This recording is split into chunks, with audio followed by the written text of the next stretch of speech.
So first of all, thanks a lot for inviting me to present this research. It's a great honor to be here. And this is joint work with Martin Wolf, who is at the University of St. Gallen. Right, so technological progress often takes the form of automation. That is, we are constantly discovering new ways to replace labor with capital in performing some production task. Just to give you an idea, here I'm plotting a measure of robots adoption in Japan. As you can see, during the 80s, Japanese firms massively automated production. Then this process slowed down a bit since the start of the liquidity trap of the 90s, and since then, Japanese firms have gone through cycles in which they have increased the adoption of robots or even decreased sometimes. Now, with this paper, we want to understand what are the implications of automation for monetary policy. That is, we want to think about questions such as, is automation deflationary? So does automation conflict with the price stability objective of the central bank? Can automation generate technological unemployment, which is another idea that goes back at least to Keynes? Or, well, shall the central bank lead to a high pressure, a overheated economy so as to encourage the use of automation technologies and foster increasing productivity? So these are all questions that are part of the policy debates, but it's not really part of the academic one. And we think that the reason why is that we really lack a good framework connecting monetary policy and the adoption of automation. And the main objective of the paper is really to provide one. So what we do is that we start from what we see as a standard model of automation, the one proposed by Acemoglu and Restrepo in their seminal American Economic Review paper. So they describe an economy in which firms have some flexibility in choosing whether to perform some production task using capital and labor. So essentially, they have an endogenous adoption margin of automation technologies. And this is a good framework to understand how different macroeconomic conditions affect the adoption of these automation technologies by firms. And we just add two features that are useful to think about monetary policy. So first of all, we introduce nominal wage rigidities, so that we can think about an economy in which monetary policy has real effects and in which employment can deviate from its natural level. And then we think of an economy in which essentially there is a long run IS curve, so a long run relationship between aggregate demand and the interest rate. And here we're following a recent literature in monetary economics, which suggests that this feature is useful to think about features such as long-lasting liquidity traps like the Japanese one. Just to give you a quick preview of the result, essentially we show you two main results. First, I will show you that our model highlights the presence of a new effect of monetary policy, which we call the automation effect. So in traditional frameworks, for instance, a monetary expansion tends to lead to an increase in employment and inflation. That's, for instance, the view pushed forward by the new Keynesian model. What I will show you instead is that in our framework, a monetary expansion may have the impact of increasing the use of automation technology by firms and lead to higher labor productivity. This is what we call the automation effect of monetary policy. And we'll also show you that the presence of this automation effect might lead us to rethink the relationship between monetary policy, employment, and inflation. And then I will show you that in our economy, the central bank may face a trade-off between sustaining employment or sustaining the use of automation. And this is going typically to be the case when monetary policy is constrained by the lower bound on the interest rate, when monetary policy cannot provide enough stimulus to the economy. And this is going to be the case, for instance, when aggregate demand is persistently weak, as in the literature on secular stagnation, or when new automation technologies are introduced, when there is a fast spread of new automation technologies. Right, so since I don't have much time, what I will do is that I will show you a sketch of the model. So I will show you how the model behaves in steady state, because it's an intuitive way to understand the main forces behind it. But keep in mind that in the background, there is a fully specified macro-founded dynamic model that you can find in the paper. Now, the household side of the economy is pretty simple. So first of all, households consume, and their demand for consumption is negatively related to the real interest rate. So the nominal interest rate divided by expected inflation. And this is for the usual reason, right? So when the real interest rate increases, households want to save more and they want to consume less. Second, households need to decide how to allocate their savings between bonds and capital. meaning that they have to be indifferent between these two types of investment so that the real interest rate in equilibrium has to be equal to the return to capital.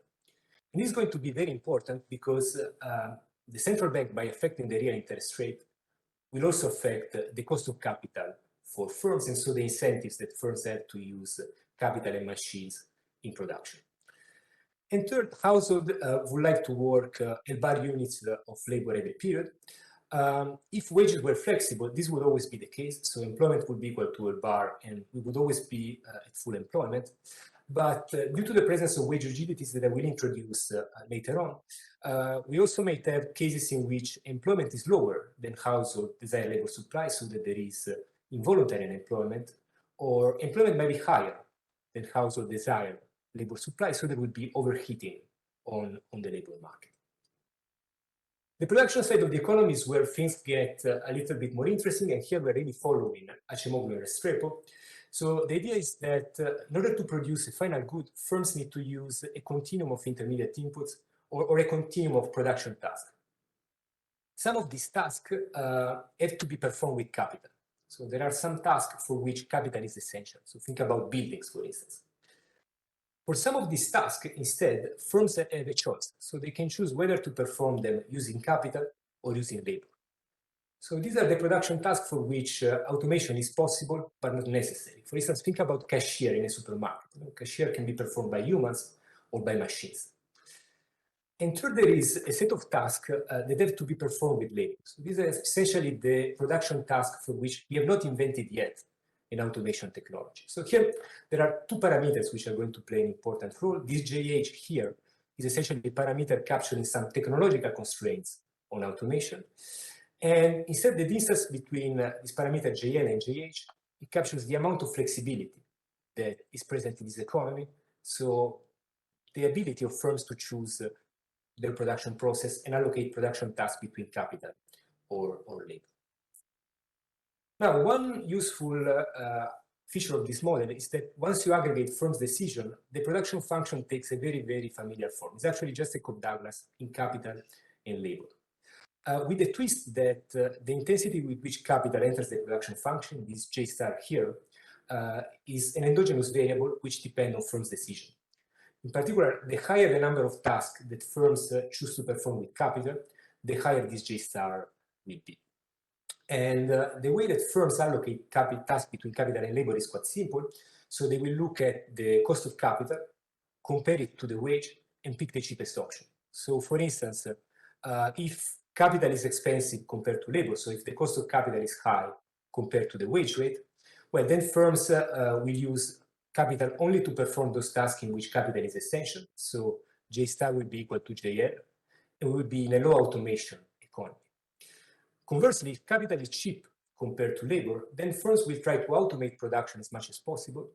So J star will be equal to JH, and we will be in a high automation type of economy. So this simple production structure is capturing, I think, the intuitive notion that a low cost of capital relative to the wage induces firms to use more intensively automation technologies and so capital in production.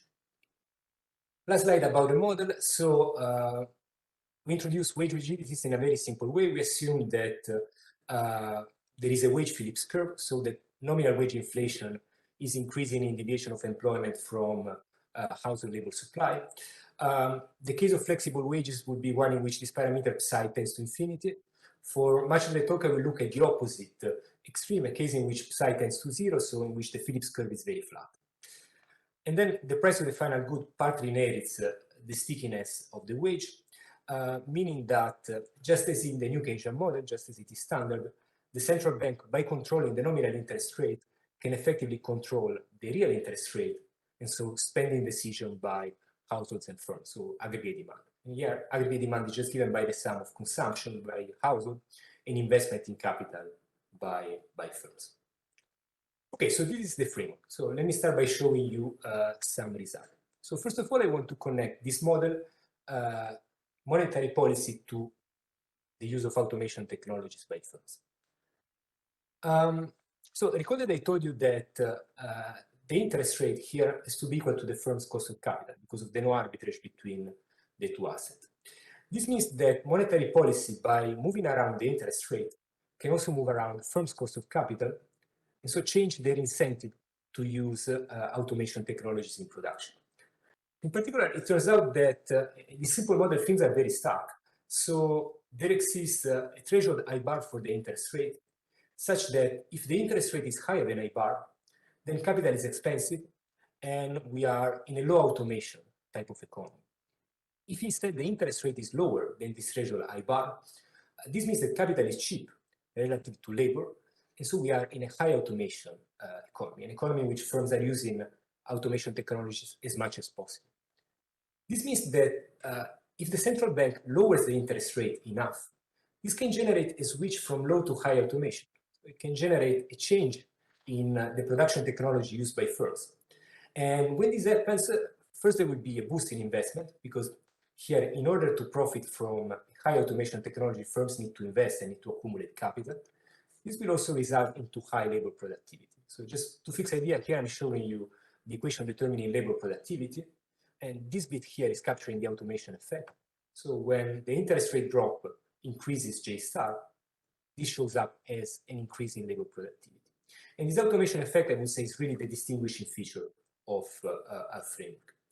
Let me show you graphically how this effect works. So this is the interest rate set by the central bank. This is labor productivity.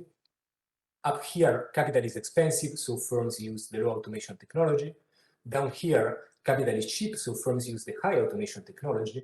And you see that when the interest rate drops from here to here, there is an increase in labor productivity, a significant increase in labor productivity driven by this change in the production function. Of course, in this simple model, things are very stark. That's useful to build up intuition, but even in more realistic model in which things would be a little bit smoother, you will still have this effect. You will still have that if monetary policy induces firms to change their production function and use automation technologies more intensively, this will show up into an increase in labor productivity when the interest rate drops. Okay, so now let me derive some implication for the relationship between monetary policy and employment. So employment depends, of course, on output, which is determined by aggregate demand, divided by labor productivity. Now, how does monetary policy affect employment? So the standard view is the following. So when the central bank lowers the interest rate, it generates an increase in aggregate demand, so firms need to produce more to accommodate this higher demand, and this leads to higher employment. So this is the view embedded in the new Keynesian model, for instance. Here, however, there is another effect, a counteracting effect, which is the one that I just described. So if the drop in the interest rate induces firms to change the production from low to high automation technology, so it leads to an increase in J star, this generates a significant increase in labor productivity. For a given level of aggregate demand, higher labor productivity means lower employment. So you see that these two effects go one against the other. And the net impact of a change in monetary policy on employment will depend on which of these two effects dominates. And to give you an idea of how this works, let me plot the interest rate and firms' labor demand in this graph. And the interesting thing here is that the relationship between the interest rate and employment here is non-monotonic. Why? Well, because here, for instance, if the central bank lowers the interest rate a bit, the aggregate demand effects dominate, so firms need to employ more workers to produce. This is the usual negative relationship between the interest rate and employment that underpins the new Keynesian model. However, you see that in this part of the state space here, a drop in the interest rate generates a drop in employment. Why? Well, because here the automation effect kicks in. So here, when the interest rate drops, firms start adopting automation technologies more intensively. This generates an increase in labor productivity. And in this range of the interest rate, this automation effect outweighs the aggregate demand one, so that a cut in the interest rate might actually generate a drop in demand for labor by firms. So this is the first new feature of this model compared to the standard view. Now, let me assume that the central bank seeks to stabilize employment around its natural level, which is L bar, which is the usual assumption that we make in monetary economics. So now the equilibrium is reached at the intersection between this monetary policy curve and firms' labor demand. And as you can see it from this diagram, there is a unique equilibrium characterized by this particular interest rate and, of course, this full employment level of production.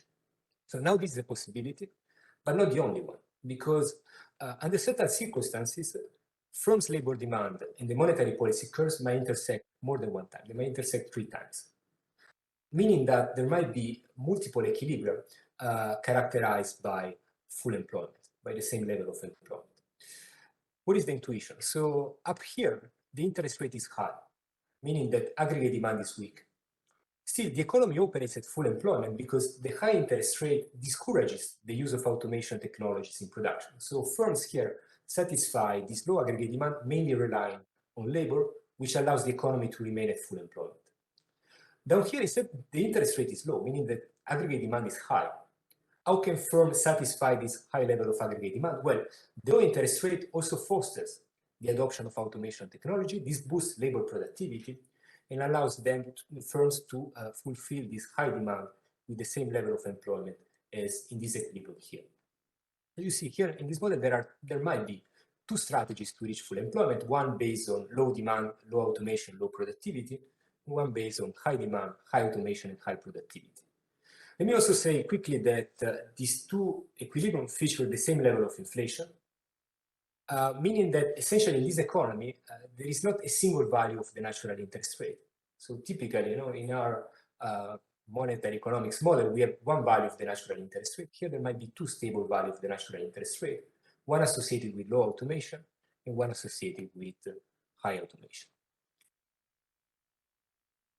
All right, so now let me spend a few words on the dynamics. So now let's assume that the central bank lowers the real interest rate and keeps it low for a while until it returns to its initial level. So standard monetary policy, temporary monetary policy expansion. So as you can see from here, this temporary monetary expansion generates an output boom. And initially, this output boom is fully supported by rising employment. Why? Well, because in the short run, the capital stock is fixed. So the only way for firms to satisfy higher demand in the short run is to increase employment. So this is what happens also in the new Keynesian model. The interesting part comes here in the medium run, because you can see that in the medium run, this monetary stimulus generates an increase in labor productivity. And actually, if you look at the 3 panel here, you can see that the output boom in the medium run is fully supported by the increase in labor productivity because employment more or less goes back to its initial value. What is going on? Well, the drop in the interest rate here is inducing firms to switch from the low to the high automation technology, and this generates an increase in labor productivity. And this is what allowed the economy to keep the boom going without overheating on the labor market. Why does it take some time for labor productivity to rise? Well, because firms need to accumulate capital in order to switch to the high automation technology, meaning that this automation effect of monetary policy is not going to operate in the short run. The short run, the economy is standard, is more likely to arise in the medium run. And this, I would say that is consistent with some new evidence about the impact of monetary policy shock on medium run productivity. One word about inflation. How does inflation react to this temporary monetary expansion? Well, as you can see from here, inflation initially increases and then it declines. Why? Well, because in the short run, the monetary expansion generates overheating on the labor market, so fast wage inflation. And this translates into a rise in price inflation. But in the medium run, inflation is moderated by the increase in labor productivity. So here, the increase in automation acts as a deflationary force, but this operates only in the medium run. Once again, because it takes time for firms to switch their production technology from low to high automation. And let me mention in passing that there is some very interesting research done by some of the colleagues at the Bank of Japan that is exploring more in depth the relationship between monetary policy, automation, and inflation. Okay, another experiment that I wanted to show you is about the long-run effects from running the economy hot. So now imagine that multiple steady states are possible and that monetary policy brings us from the low automation steady state to the high automation one by lowering the real interest rate. What will happen? So, well, the drop in the real interest rate will generate an economic boom because it drives an increase in aggregate demand. Initially, this economic boom is supported fully by an increase in employment, because, as I said before, initially the capital stock is predetermined, so the only way to increase production for firms in the short term is to increase in employment. What's interesting, however, is that as time goes by, firms start adopting automation technology more and more intensively. This shows up as a gradual increase in labor productivity, meaning that as time goes by, this economic boom becomes more and more supported by an increase in labor productivity and less by a rise in employment. And as you can see, at the end, employment goes back to its initial value, but the economy has now experienced a permanent increase in output and a permanent increase in labor productivity. So this suggests that under certain circumstances, running the economy hot for a while, overheating the labor market for a while, may actually result into long-run productivity and output gains. Right, so now a few words about the other set of results of the paper. So another interesting lesson from this model is that the central bank might face a trade-off between automation and employment. Let me show you how. So this is the steady state graph that I showed you before, right? So this is the labor demand curve by firms, and this is the monetary policy equation. The only difference is that now I'm taking into account the possibility that monetary policy might be constrained by the lower bound of the policy rate. So ideally, the central bank would like to stabilize employment around the bar, but this might not be possible because of the lower bound on the interest rate. However, here, in this particular scenario, the lower bound is not a problem because we have our three equilibrium consistent with full employment. Now, let's imagine that for some structural factors, aggregate demand drops. So this will show up into a downward shift of the labor demand curve because now firms need less workers to produce for any value of the interest rate. And as you can see here, now the high automation full employment steady state is no longer attainable. Why? Because in order to get there, the central bank would need to set an interest rate which violates the lower bound, meaning that now essentially monetary policy cannot support demand enough to maintain both automation and employment at high levels. So now the central bank is facing a trade-off.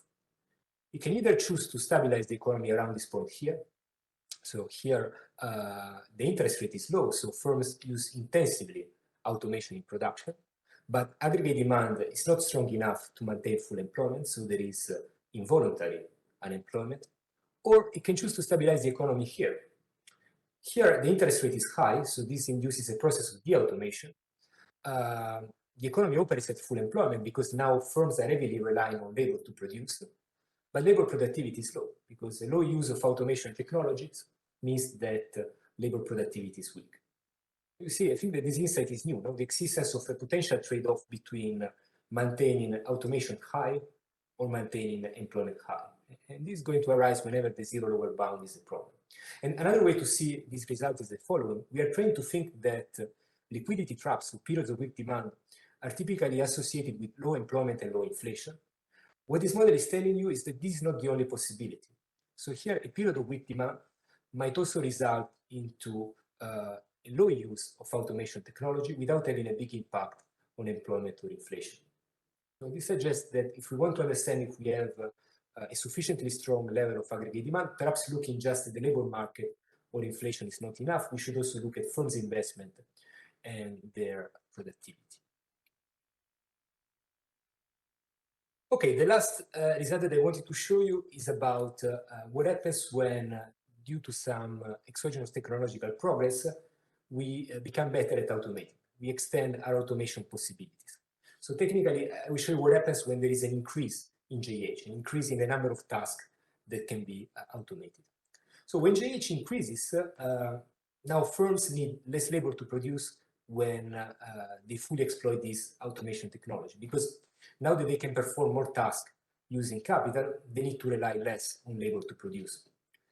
And what you can see from this graph is that this technological progress skewed toward automation can plunge the economy in a liquidity trap characterized by involuntary unemployment. Well, and the reason is the same as before, because as firms automate more their production process, they need less workers to produce. So in order to maintain the economy at full employment with high automation, the central banks need to lower the interest rate to stimulate demand. But the lower bound might be conflict with this needed stimulus, and so it might push the economy in a state in which automation is high, but employment is lower than in the initial equilibrium. And here, if you want, the model is capturing the Keynesian idea that technological progress due toward automation might generate technological unemployment. When is this going to be the case? When the zero lower bound constrains the ability of monetary policy to stimulate the economy enough to maintain both high employment and a high use of automation technologies. All right, so let me just recap a bit before I conclude. So if you want, the main message of this paper is really that besides employment and inflation, monetary policy may also affect the use of automation technology by firms and so labor productivity. And once you realize that, it's natural to ask whether monetary policy, besides targeting the labor market indicators or inflation, should also target firms' investment, labor productivity, real wages, because these are all variables that are affected by monetary policy in our framework, but that we normally don't take into account. The second lesson is that weak aggregate demand may show up in the automation and low productivity, meaning that secular stagnation may have an impact, technological impact, an impact on labor productivity, and the trade-off between automation and employment might arise for the central bank. And finally, the last message is really that a rise in automation and increase the technological expansion of our ability to automate production may displace labor, may generate technological unemployment if monetary but also fiscal policy cannot effectively support demand to maintain both a high use of automation, so high labor productivity, and a high employment rate. Okay, I will conclude here. Thank you very much. Thank you, Mr. Professor Fornaro, for your very informative and suggested the paper. And I learned a lot what you say, the automation effect of monetary policy. And your discussion is quite relevant because you were talking of the case of a zero lower bound. Now we are facing. So now I turn to the discussant to make a discussion on the paper. I have a very eminent discussant here, Professor Ippei Fujiwara from Keio University and the Australian National University. Professor Fujiwara, thank you very much today for joining us. First of all, thank you so much for giving me the opportunity to discuss this impressive paper by Luca on the very timely topic. Okay, let me start with the summary. So this paper proposes a novel monetary policy transmission channel, how monetary policy affects automation. And the main key takeaway is gain from keeping low interest rate, and as a result, high wage can be large in facilitating automation. And in the paper, mechanism is crystal clear, and Luca offered a simple but innovative model with many implications. So I wish I could write such a paper, so I congratulate the authors for creative contributions. So my discussion consists of the three parts: the overview, relevance to the Japanese economy, and the comments. Okay, let me start the overview, although the Luca offered a beautiful explanation of the model. Okay, the model is based on the task model by Acemoglu and the Restrepo. There's a continuum of inputs in J. And up until JL, the inputs are produced only by capital. And between JL and the JH, either by capital or labor. And above JH, by labor only. Under this circumstance, with the perfect competition and the linear production technology, price is given straightforward manner. You know, up until JL, price is given by the effective cost of capital. Above JH, because labor is the only input, so the price is the effective cost of labor. And in between case, either of the labor cost or capital cost, and the smaller one. And because the focus of this paper is the interest rate, so I replace the cost of capital with the interest rate with the plus depreciation. It's very standard. And let's think about the determination of the cutoff. It is starting from the labor is cheap, okay? Because labor is cheap, cutoff point is here. Most of the inputs, not the most, more inputs are produced by labor only. So this corresponds to the case low automation because capital is less used. And this situation is likely when the interest rate is high. The opposite case is when the capital is cheap, because in the middle case, capital is cheaper, so capital used up until JH, as a result, cutoff is JH. More inputs are now produced by capital only. So this corresponds to naturally high automation. This is when interest rate is low. What is interesting is the middle case. Labor is as cheap as capital. So the cost of labor and the cost of capital is somehow equal. Then the cutoff point is somewhere between here, determined by the labor supply condition. And this corresponds to the partial automation case. When this happens, when the interest rate is equal to I bar. So what is I bar? I bar is the interest rate, which equates the effective cost of the capital equal to the effective cost of labor.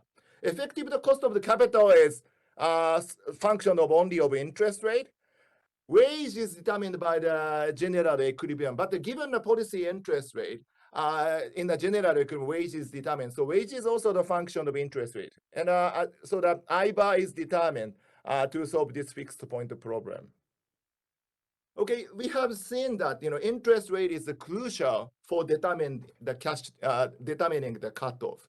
Now we can talk about the labor demand curve. In particular, labor demand curve in terms of interest rate instead of wage.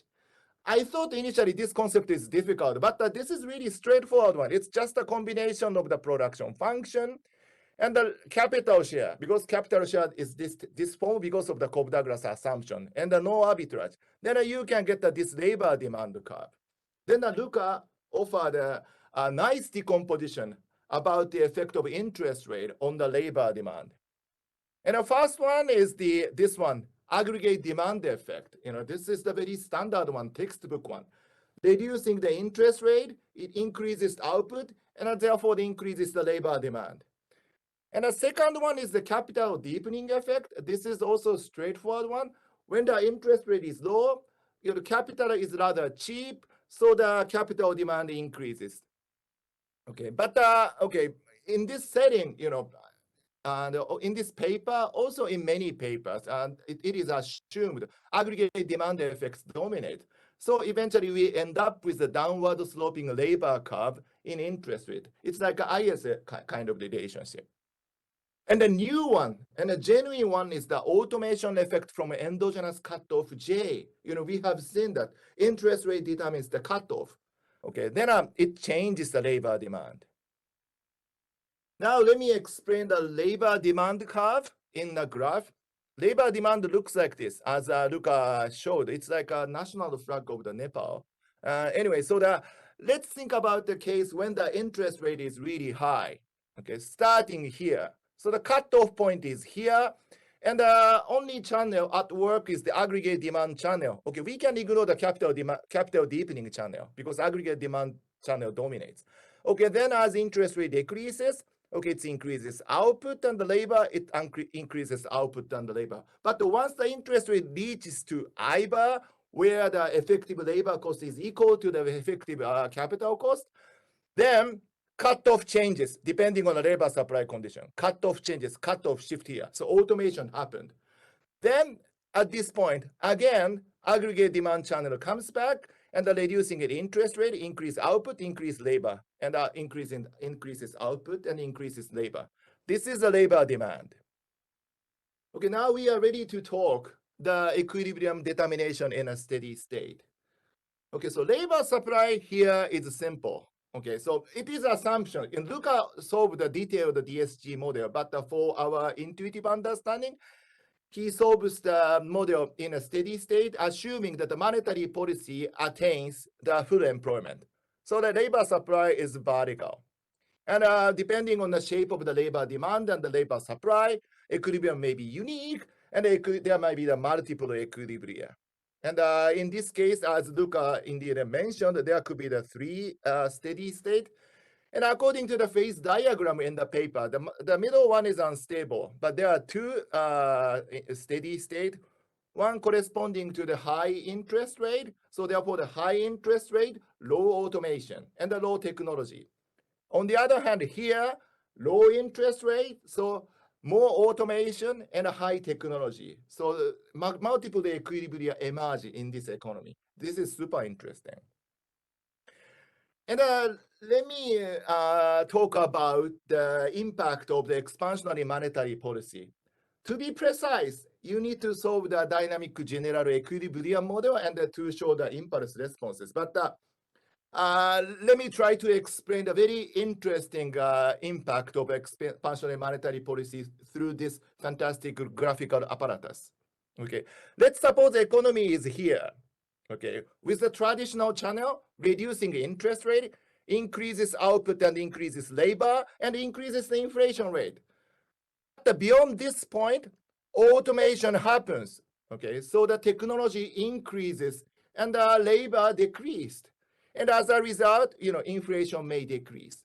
Then it comes to the new steady state. So monetary policy can make the economy switch from the not so good equilibrium to the better equilibrium. So this is super interesting channel of monetary policy. Okay, so let me summarize the key takeaways. So key takeaways are as follows. Monetary expansions can increase output by inducing firms to invest and automate more while having little impact on inflation and employment. Running the economy hot through expansionary monetary and fiscal policies may have a positive long-run impact on labor productivity and the wages.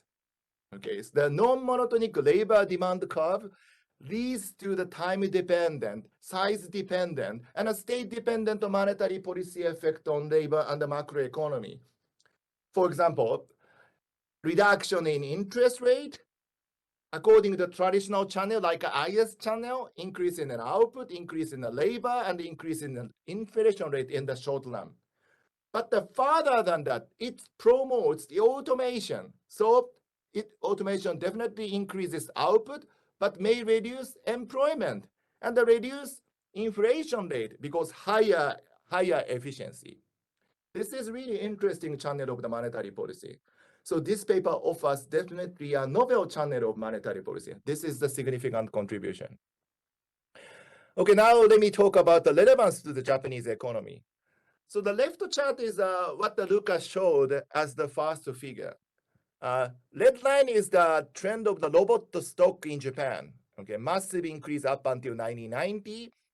And there's a mild increase up until 97 and 98. Then there's a decrease in the robot stock in Japan. It's a stark contrast compared to other countries. In other countries, robot stock are increasing. Then what happened around 1997 or 1998? One phenomenon is the declining real wage. Okay, real wage started to decrease around 1997 and 1998. These figures may be in line with what the Luca said in the paper because labor is now cheaper, so firms has less incentive to automate. This may be so that this paper may be relevant to what happened in Japan, and also this model, if this model is true, this may be a good news for the country with a huge government debt. So this bar chart shows the government debt amount, and this black is the interest rate payment. Interest rate payment is kept rather low because of the lower interest rate. And Luca is proposing there may be something good with the lower interest rate. This could be the good news, but I'm not quite sure whether we can rely on this mechanism. Okay, now let me comment. And our first comment is maybe the usual suspects and whether labor and the capital or robots are highly substitutable. I think Acemoglu and Restrepo proposed the task model so that the increase in robot reduces aggregate wage because it's really difficult to replicate the increase in the robot reduces aggregate wage only with the intensive margin. But this is the table to summarize the aggregate impacts on robots on labor market variables. And if I look at the impact on the aggregate wage, results are mixed. So that I'm not quite sure whether the automation and the labor are highly substitutable with the first order macro importance. And the second comment is that, similar and the opposite effect from interest rate on TFP. There are similar effect, Keynesian growth. This is proposed by the Lucas, another paper with Gianluca, 2018. And Daisuke Ikeda, who presented yesterday, also publishes the paper, lower interest rate promotes higher TFP in AJ macro. And there's also opposite channel. Okay, maybe the zombie lending. Zombie lending is not about the interest rate, but the looser, lending condition will lead to the lower TFP. So which may be related to the lower interest rate. And a recent paper by Ernest Liu and Fumian, Amil Sufi in Econometrica, low interest rate market power and the productivity growth. They are saying the low interest rate leads to the higher market power and resulted in a productivity growth. So I would like to know, this is really super interesting channel, but this automation channel has the first order importance in the macro economy.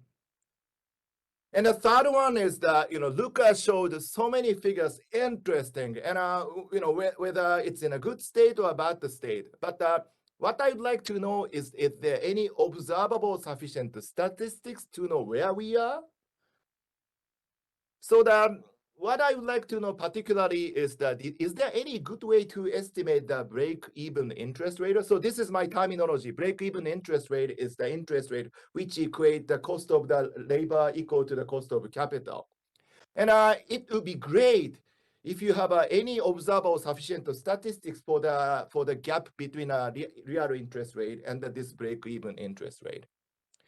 And the fourth one is so I'm running out of time, so let me quick. So first one is empirical testing. So the contribution of this paper is to propose the new channel, but if you show the empirical support for your result, it's good. I thought about the testable implication. If you have any testable implication in mind, it would be great if you share that.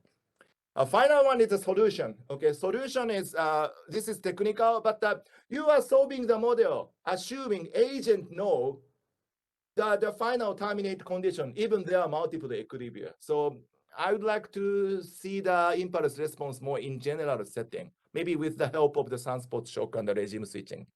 Final one, sorry, this is the final slide. So I also got the policy lesson from this paper.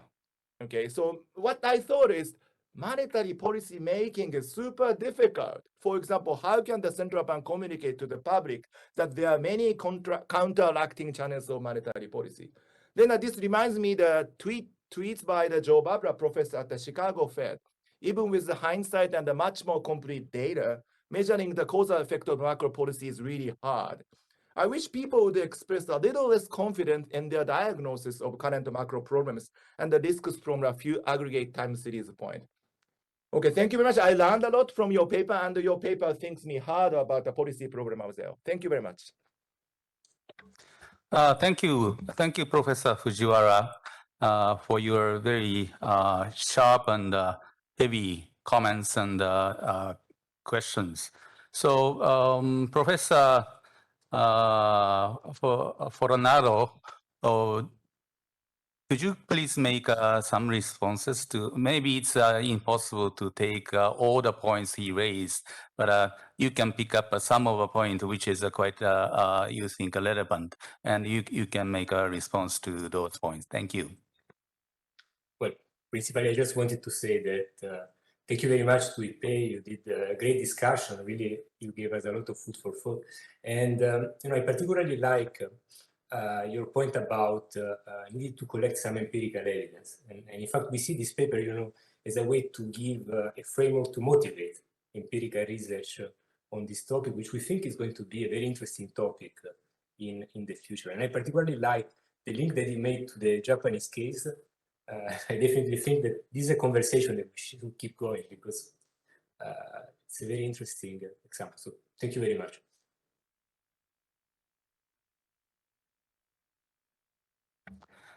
Thank you very much, Professor Fornaro. Now, we have 5 to 10 minutes left, so I can pick up some questions from the floor up. Before getting into that point, Professor Fujiwara, do you have any response to Professor Fornaro's response? Oh, Mr. Fujiwara. No. Thank you very much. It's a great paper. Thanks. Okay, thank you. So, anybody who have a question, please push the raise hand button on the computer, and I pick up the question one by one. Now I have the first one in my hand. First one is Professor Aoki, Kosuke Aoki of University of Tokyo. So, Professor Aoki, please. Okay, so can you hear me? Yes, Yeah. clearly. Okay, so thank you very much, and it's a great paper, and I like it a lot. And my question is about your slide page, I think page 7, sorry, 7 and 8. Okay, so I think you have a Banban, so it's a kind of technical question, but you have a Banban solution for J star.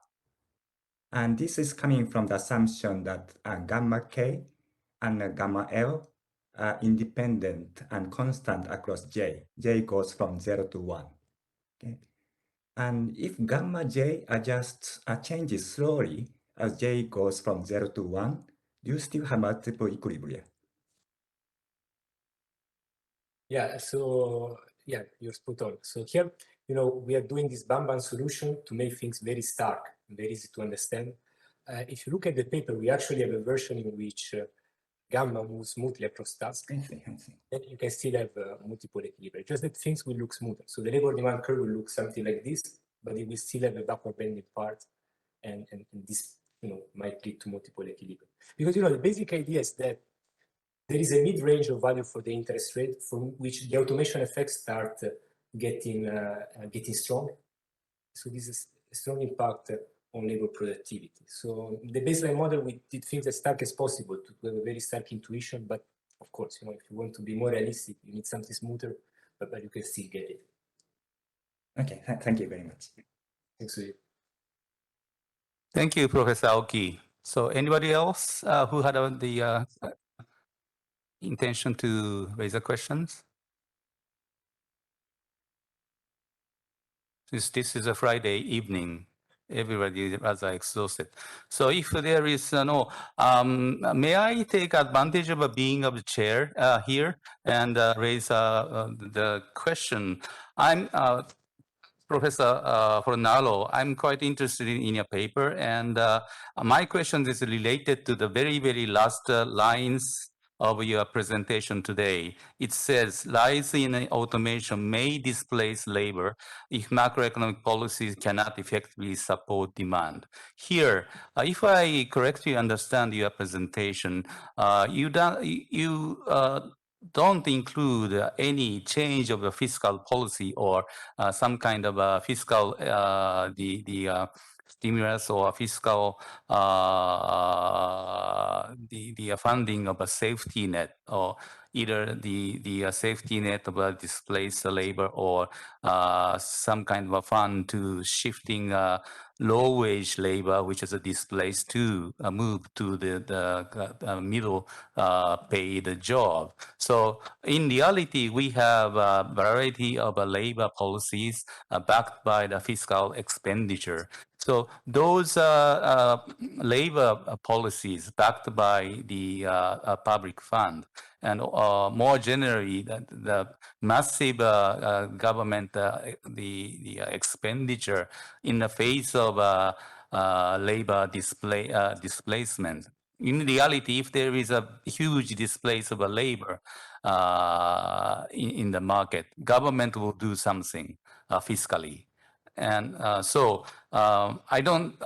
maybe my question is not fair because it's not the scope of your presentation, but looking at the real the situation of the economy and the government, I'm pretty much interested in those kind of fiscal expansion may change your discussion argument here. Thank you. Oh, this is a very good question, because actually I didn't talk about it during the presentation, but in the paper we do have a discussion about fiscal policy, and it goes along the line that you're suggesting. So if monetary policy is constrained by the lower bound, another way to reconcile high employment and high use of automation technology is through a fiscal expansion. Because fiscal expansion precisely increases aggregate demand, and it makes it possible again to reconcile high use of automation and high employment. Now there are some nuances, but to a first order approximation, what you said is your intuition is totally correct, and we talk a bit about it in the paper. And we plan to explore this dimension more in future research. Thank you. So I should read your paper, maybe. I have another question in my hand. So because of the time constraint, this may be the last one in this session. I have Mr. Andrea Gelali of Banco d'Italy. So Andrea, please. Hi, can you hear me? Yes. Very clearly. Okay, thank you very much. Thank you for the very insightful presentation. Your model is actually thought-provoking, and I was trying to apply it to Japan like Ippei was doing. And because, of course, I mean, living in this country, the possibility of full employment, yet low aggregate demand, low productivity, it's very reminiscent, at least to me, of Japanese economy. But actually, if I understand your model, that there's one piece that doesn't fit in the description, because actually Japan has had a massive monetary policy stimulus in the last 10 to 20 years. And this is not in line with your model, because the above situation in your model follows from a high nominal interest rate equilibrium, not the low one. Of course, if you go to the argument in Japan is that firms hoarded the massive liquidity stimulus they received. And so they invested in cash or other financial assets instead of producing capital. So it's not enough to induce low interest rate is not one-to-one inducive of high productivity, because resources can be channeled in unproductive investment. So the missing element in your model seems to be at this point uncertainty, because without uncertainty, finance plays essentially no role. Financial assets and fixed capital earn the same return because they are both riskless. So perhaps this is just unfair, or it could be a suggestion for the next version of the paper, but just adding a little bit of uncertainty and distinguish those two ways of using the impulse, the monetary policy stimulus, gives you a lot of mileage, because you can actually have a situation in which interest rate is low, yet people invest in unproductive financial assets, so that you don't kick into the high productivity, blah, blah, so on and so forth. Thank you. It's a very great question, again, because it gives me a chance to talk about something I didn't mention during the presentation. So if you remember, I showed you a graph in which there is a drop in aggregate demand, right? And that plunges the economy in a liquidity trap. And the way that we model it is a bit along the line that you're suggesting, because we model it as an increase in the preference for liquid bonds against illiquid capital. And that creates a spread between the interest rate on bonds and the return to capital. So they're no longer the same. There is a spread between the two. And so you can have a liquidity trap with low automation in which the return to capital remains high, but the return on bonds drops, and that constrains monetary policy. So there we don't model it as the result of uncertainty. We just assume that there is some liquidity preference. So it's a reduced form of various factors that might induce household firms to invest in bonds as opposed to capital, but it goes along with what you were suggesting. And we did that because, I think it's a necessary feature to think about liquidity traps such as the Japanese one. Thank you. Thank you. So let me conclude this session here. Again, I would like to thank Professor Fornaro and also discussant Professor Fujiwara and the Professor Aoki and Andrea for the excellent presentation and excellent questions. So let me applaud all of you. Thank you. And muchas gracias. Thank you.